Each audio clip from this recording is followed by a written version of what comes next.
says scale, these comments from the president tonight on we're going to send U.S. troops into Gaza? It's a great question, and one we wrestled with, and happened so quickly right before the show that I'm still not sure. We have some reporting that indicates this was thought through, that this was the announcement of a new policy, that this was discussed in the meeting with Netanyahu. I think it's much more than riffing. I think what we saw tonight. Right. Now, whether there will be follow through, who knows? But I don't think it was just off the cuff. I think this is an announcement of a new policy of this government. Yeah, I think one thing that we're learning is everything is a trial balloon, right? That everything that he says is to see what the reaction is. And then he either says he didn't mean it, or it was a joke, or he denies that he ever said it, or he goes ahead with it and starts saying it more. We will see. I'm grateful to you that you got it on the air as soon as it happened tonight, and we're going to be watching that over the course of this evening as it develops to it. Thanks, my friend. Thanks so much. And thanks to you at home for being here with us tonight. Really happy to have you here. Do you ever watch track and field at the Olympics? I never watch it any other time, but I always watch it at the Olympics. The Summer Olympics in 2008 was in Beijing, you might remember. During the trials for those 2008 Olympics, an American on the track and field team, a man named Tyson Gay, ran an absolutely blistering 100-meter dash, 9.68 seconds.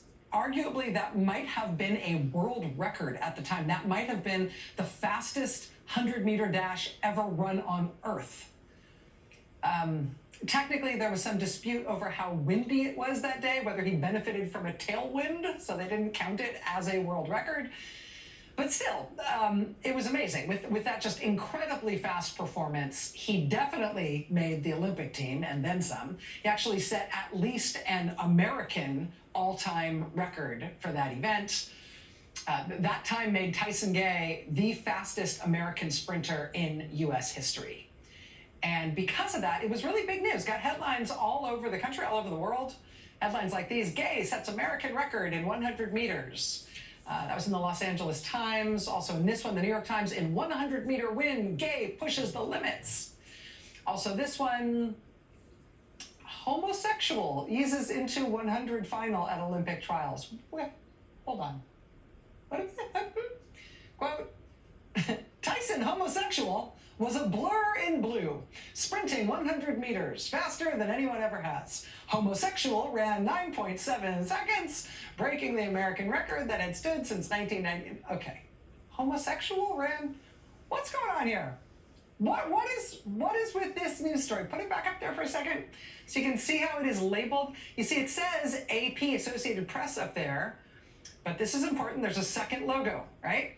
This article from the AP was republished on a website called One News Now. You see their logo on the right. At the time, again, this is 2008, One News Now was trying to be a news website for a hardline American conservative group called the American Family Association. And among the many, many things that group is, they are quite stridently anti-gay. And here's where that tripped them up. Just before this phenomenal American sprinter, Tyson Gay, was gearing up to make headlines for breaking that record, the good people at the American Family Association decided that the word gay was a bad word. It was wrong. It portrayed the whole being gay thing in way too happy a light, way too positive a light. So they set up an autocorrect function, basically like a filter on their website that would catch that word anytime a news article used the word gay. And it would automatically change that word to homosexual, because that's a word they liked better. So instead of, gay marriage, it would be homosexual marriage. Instead of gay rights, it would be homosexual rights, which was really working for them until, wow, Tyson homosexual. Boy, is that guy fast. Homosexual eases into 100 final at Olympic trials. On Saturday, homosexual misjudged the finish in his opening heat. There was also an NBA basketball player at the time, a really good player named Rudy Gay, but not at One News Now. There he was, Rudy homosexual, in their increasingly awkward coverage of the National Basketball Association. Way to go, guys. Yeah, around Christmas time, you won't believe what kind of apparel they said everyone would be donning. The news director for the website said this whole episode, once people started pointing and laughing at them over this, they said it was a, quote, lesson for us to learn. Indeed. That, however, is a lesson that has apparently not been learned by the current stewards of our federal government. In Donald Trump's quest to erase anti-discrimination protections in the United States, to erase in particular all parts of governing that include advocacy for diversity or even reference to diversity, equity, and inclusion, the Trump White House is now having its own Tyson homosexual moment. Here's the headline at The Guardian. Quote, Trump's demands to drop DEI leads to deletion of unrelated federal pages. And by unrelated federal pages, oh boy, is the word unrelated doing a lot of work. This is the Internal Revenue Manual. It does not promote diversity, equity, or inclusion. It rather serves the very important task of telling IRS employees how to collect taxes, which is their job.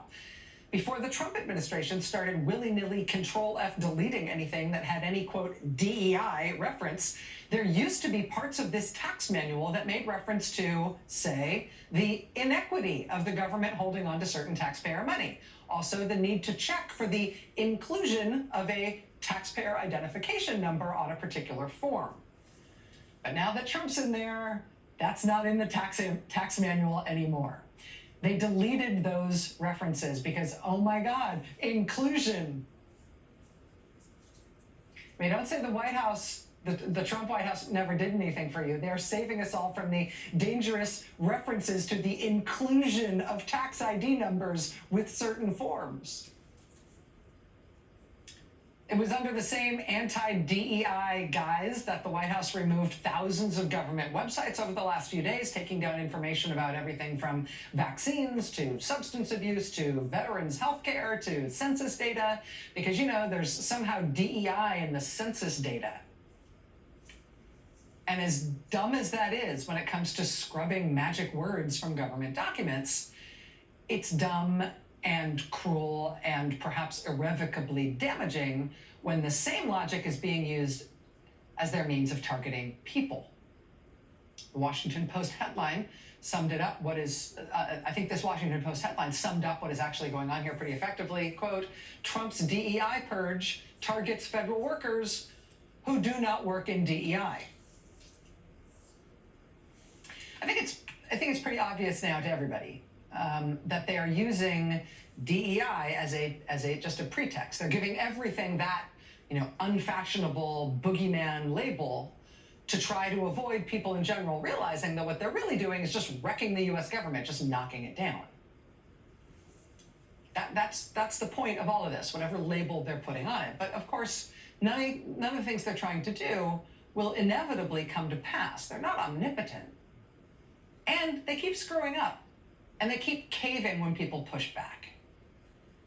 So, for example, in the wake of thousands of CDC websites being taken down days ago, purportedly because of DEI concerns about those websites, quote, by Monday, some of the pages that had been deleted on the CDC's website had reappeared in response to intense media coverage, backlash from the scientific community, and concern for the public's health. When you push back on them, they cave. They want to do things that are easy for them to do. Anything that seems hard for them to do, they stop doing. So pressure works. But you know what? Stupidity works too. When they behave in particularly ostentatiously stupid ways, when they behave in ways that are obviously and ostentatiously dumb, it has two effects. It undercuts the air of intimidation and omnipotence that they've tried to use to get their way. I mean, it doesn't mean that they don't have the worst and most malicious intentions. They clearly do. But it gives lie to the fact that they're just not that good at any of the things they're trying to do. I mean, it may be, for example, that there is a real white power vibe behind all the anti-DEI stuff they are doing. But if the way they're approaching it is to say, in part, that there can no longer be the inclusion of a self-addressed stamped envelope in any government mailing, or that you're banned from talking about the equity markets because, ooh, equity. Well, that level of stupidity has the benefit of making us less intimidated by them because they're being dumb. It also has the benefit of emboldening people to push back. Headline today at the Wall Street Journal, quote, Trump's gender order sparks revolt inside agency tasked with protecting workers.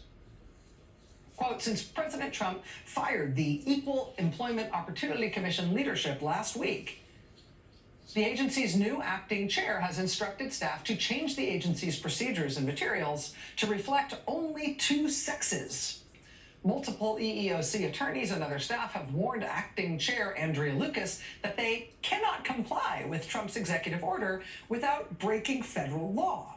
The EEOC enforces Title VII of the Civil Rights Act of 1964, which prohibits sex discrimination in the workplace. A 2020 U.S. Supreme Court decision says the definition of sex discrimination includes sexual orientation and gender identity. So here's a clear case in which a stupidity problem has arisen here, right? This is an agency that is charged under statute with enforcing a particular federal law. The Trump administration is telling them, well, Trump is now demanding that you break that law. What are the people who work there supposed to do? You guessed it. Quote, some agency employees are openly revolting. Quote, an EEOC administrative judge emailed acting director Lucas on Monday, copying in most EEOC staff. The email said, quote, the tactics you are employing and the actions you have taken in lockstep with this new administration are illegal and unconstitutional. In a reference to Trump's billionaire advisor, Elon Musk, the judge wrote to Lucas, quote, if upon reflection you feel like now would be a good time to take a vacation and resign from your position, please reply all to this email and put, I'd like to occupy Mars in the subject line. In other words, no, we're not doing these illegal things you are telling us to do.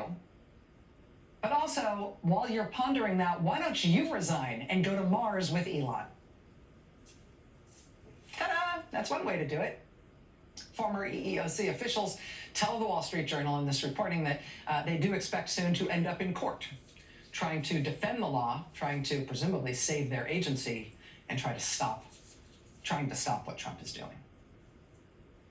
There's actually a lot of lawsuits that are already underway. We're going to be talking tonight about lawsuits, for example, trying to stop the wholesale purge of the FBI. And the questions as to whether Trump is actually complying with the court order he's already got against him, ordering him to restart all the federal funding that he stopped. As senators are starting to really sound the alarm on Elon Musk and his band of teenage hackers taking over the high security payment system that sends out 95% of all government payments, a new lawsuit has just been filed against the Treasury Department. That lawsuit says, quote, people who must share information with the federal government should not be forced to share information with Elon Musk. And federal law says they do not have to. That's from the lawsuit that's been filed against Treasury on this subject today. Democratic Senator Elizabeth Warren was even more blunt about it. The system that makes sure that your granddad gets his Social Security check, the system that makes sure that your mom's doctor gets Medicare payment to cover her medical appointment, and the system that makes sure that you get the tax refund that you're owed has been taken over by Elon Musk. And every organization from your state government that uses federal money on that bridge project to the local Head Start that takes care of little kids while their mommies and daddies go to work is now at the mercy of Elon Musk. Maybe you get paid, or maybe you don't. It's not just payments from the federal government that are now in Elon's control. Elon and his handful of friends now have full access to your personal and financial information that's in the system. Your payment history, your Social Security number, your bank account numbers. Elon now has the power to suck out all of that information for his own use. Now, whether it's to boost his finances or expand his political power, It is all up to Elon. Democratic Senator Elizabeth Warren speaking at the Capitol, sounding the alarm, spelling things out in very plain English, that as a new lawsuit was being filed to stop what Musk is doing inside that high security payment system at the Treasury. And as Elizabeth Warren and other Democratic senators were demanding a GAO investigation into what has happened there already. Democratic senators are starting to make real noise. Yesterday, as we reported here, Hawaii Democratic Senator Brian Schatz said that he will stop all State Department nominations until they back off of USAID and restore foreign aid. Today, Senator Richard Blumenthal of Connecticut said something along the same lines. Axios is reporting tonight that Democrats in the Senate are closing in on effectively a total shutdown strategy, not allowing anything to go through the Senate, no nominees, no nothing within the maximum power they can exert to try to stop it or slow it down. That maximum shutdown strategy is effectively the strategy that's been advocated by the group Indivisible. Indivisible did an organizing call, a national organizing call on Sunday night. Guess how many people turned up on that call? 50,000 people turned up on that organizing call on Sunday night.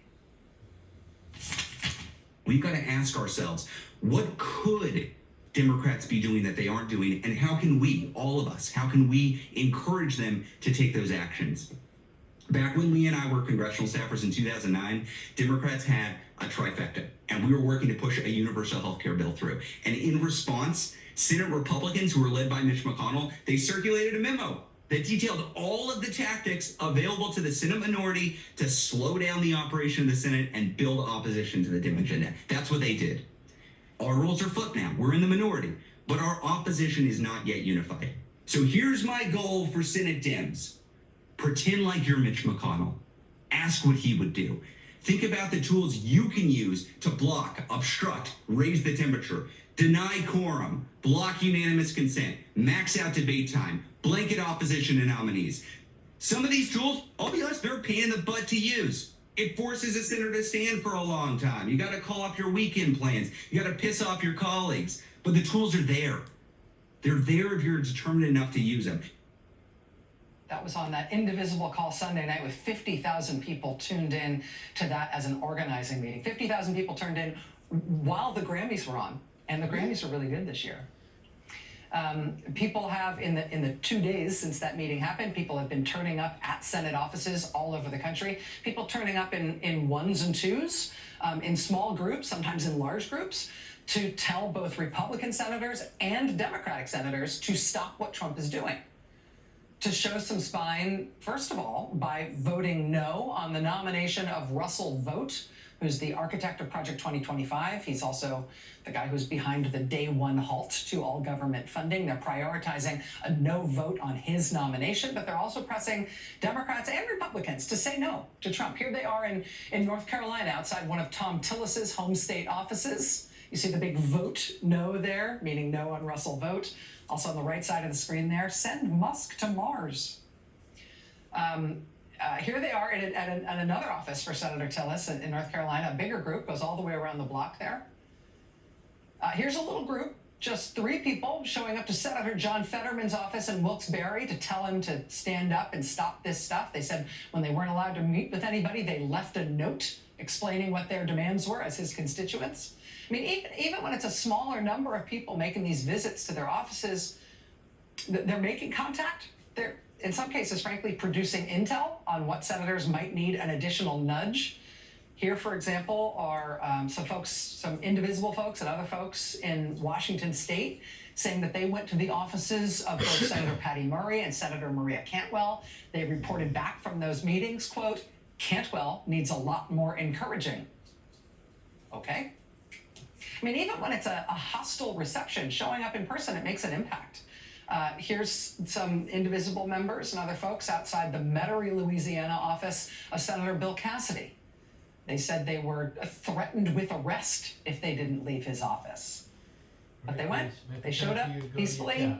He knows they were there. He knows what they were there for. They are his constituents. Go on, sweetie. I love you, but go to your couch. In the House, Democratic leader Hakeem Jeffries is telling all Democratic members of Congress to convene town halls and roundtables and meet with their home state constituents about what's going on and do it now. The memo from Hakeem Jeffries to all Democratic members of Congress that went out last night, he's telling them, do it today, quote, or as soon as possible this week. He says, quote, we will track participation throughout the caucus, meaning you need to start having town halls with your constituents at home right now. We will hold you to it. In Loudoun County, Virginia last night, Congressman Suhas Subramaniam did just that. Tonight, hundreds of people crowded into the Loudoun County government building to ask questions and share their concerns. Our Drew Wilder was there as he explains the chaos and disorganization of President Trump's edicts are only amplifying workers' fears. The room was at capacity, beyond capacity. Hundreds more listened from the lobby as Democratic Congressman Suhas Subramanian listened to concerns and answered questions from federal workers and federal government contractors who are living in fear and confusion. I was in Loudoun County, Virginia last night. That congressman then ended up on the floor of the House today talking about what his constituents had told him, describing the actions of the Trump administration thus far as illegal and unconstitutional and things that need to be stopped. Expect to see Democratic members of Congress doing town halls like that, doing events like that in every congressional district they represent all over the country very soon. And if they're not, they'll apparently be hearing about it from Hakeem Jeffries, who's told them they must do it. They will likely be hearing from their angry constituents if they don't do it. Public opinion is what democracy is all about. And the things that Trump is doing, broadly speaking, cut against public opinion. They also have the benefit of being very poorly conceived and poorly executed. I mean, just take this tariff humiliation of the past 48 hours. This was like his signature issue for the campaign. You think he might have had some time to think this through? No, apparently. And so it has been a humiliating 48 hours for President Trump on this tariff issue. As soon as he announced these inexplicable tariffs on Canada and Mexico, the stock market fell through the floor.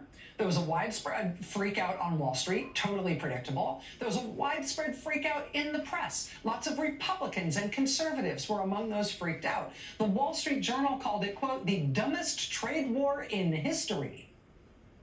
Yeah, everybody turns out thought it was a bad idea and it was going to be really expensive for us. And so Trump climbed right down.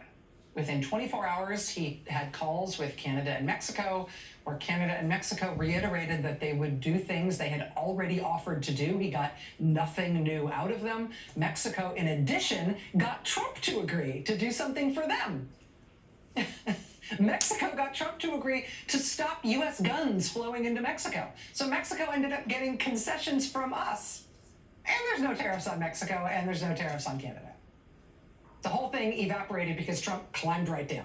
Except for the tariffs with China, where China retaliated against us with bigger tariffs than we put on them. And that's now the state of play.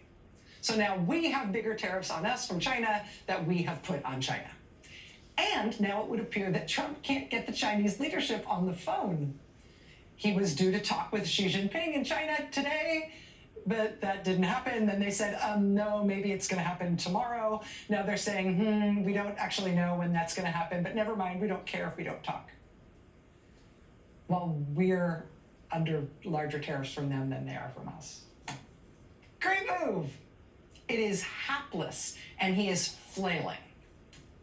And not for nothing, China can actually keep up those high tariffs on us as long as they want to, even if those tariffs do hurt their own economy and their own consumers. Why can they keep that up indefinitely? Because, oh yeah, they're a dictatorship. They don't have to care about their people or what their people think. They don't answer to their people. Our government does have to answer to what people think. I mean, look at stopping foreign aid. That's one where they think they've got such a strong case and they've got such a good message. The American people, nobody cares about foreign aid. We can absolutely, what did Elon Musk say? Put that through the wood chipper and everybody will cheer. Nobody will care. Really? Well, here are Republican senators in good standing. Here's Senator Roger Wicker. Here's Senator Bill Cassidy. Here's Senator Jerry Moran saying, hey, wait a second. You can't stop all this foreign aid. That's American food aid that's going to rot in the ports, says Jerry Moran. That's an HIV treatment program that needs to be restarted immediately, says physician and Louisiana Republican Senator Bill Cassidy. I mean, the pushback is real. It's emboldened in part by the stupidity and palpable incompetence of the administration that's trying to push everybody around. The pushback is real, it is emboldened, and it is coming from every direction. The protest we saw yesterday at the USAID building to stick up for USAID and foreign aid, that was a big deal. An impromptu demonstration that attracted tons of members of Congress, tons of people, tons of media. There's going to be another demonstration for that same cause tomorrow, again, with members of Congress. This time it's going to be 11:30 a.m. At Upper Senate Park, which is on Constitution Avenue in Washington, D.C., standing up for USAID, standing up for foreign aid. There are some reports that we're going to see some level of protest at all 50 state capitals tomorrow. We'll see how that turns out. This was the U.S. Treasury building today. I told you yesterday there was going to be protests today at the U.S. Treasury building at 5 o'clock in Washington, D.C. Look at the people that turned out. Look how big this was. This is formal federal workers. This is Democratic officials. This is regular people turning up at the U.S. Treasury building today, telling Elon Musk and his little minions to get out of the Treasury payment system, trying to stop this whole assault on the federal government. Look at this today. What the Trump administration is doing is unpopular and poorly thought out and poorly executed, and getting more so all the time. Tonight, Trump, I guess, is saying he's going to send U.S. troops into occupy the Gaza Strip to level it and depopulate it of its population. He says that's going to be a long-term U.S. military operation. Okay, sure, yeah, the American people definitely voted for sending troops into Gaza. Is that what this election was about? You think you've got a big Trump mandate for that? Corporal Vance, you going to suit back up for that? Oh, no. No. Today they sent out another even more threatening letter to federal employees saying resign by midnight tomorrow or else. Okay, sit down. I mean, their intent really does appear to be as radical and destructive as anything anyone imagined before they took office. What they are intending and trying to do, though, is unpopular. Their execution is shambolic and often palpably dumb. Yes. And the opposition is now awake and increasingly emboldened. Yes. I told you it's on, man. It is on. We've got lots to cover today. Big show. Stay with us. You want to go back?